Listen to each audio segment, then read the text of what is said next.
Pag-aaralan ng Bureau of Corrections kung pwedeng isama sa computation ng Good Conduct Time Allowance o GCTA ang mahigit 14 na taong pagkakakulong ni Mary Jane Veloso sa Indonesia. Sa ilalim ng GCTA, pwede pong bawasan ang panahon ng pagkakabilanggo ng isang person deprived of liberty basta umabot na sa minimum na sentensya at maganda ang record habang nakakulong. Kung kwalipikado na si Veloso sa GCTA, pwede siyang bigyan ng parol para makalaya. Pwede rin siyang bigyan ng executive clemency ni Pangulong Bongbong Marcos, pero pinag-aaralan pa raw ito ng Malacanang ayon kay Executive Secretary Lucas Bersamin.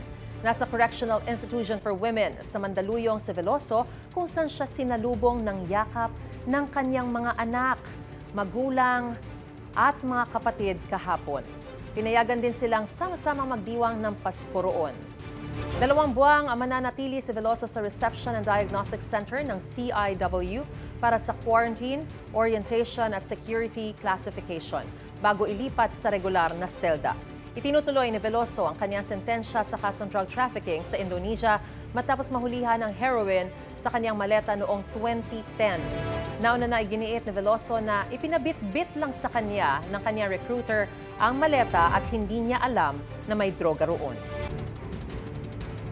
Gusto mo bang mauna sa mga balita? Mag-subscribe na sa GMA Integrated News sa YouTube at tumutok sa unang balita.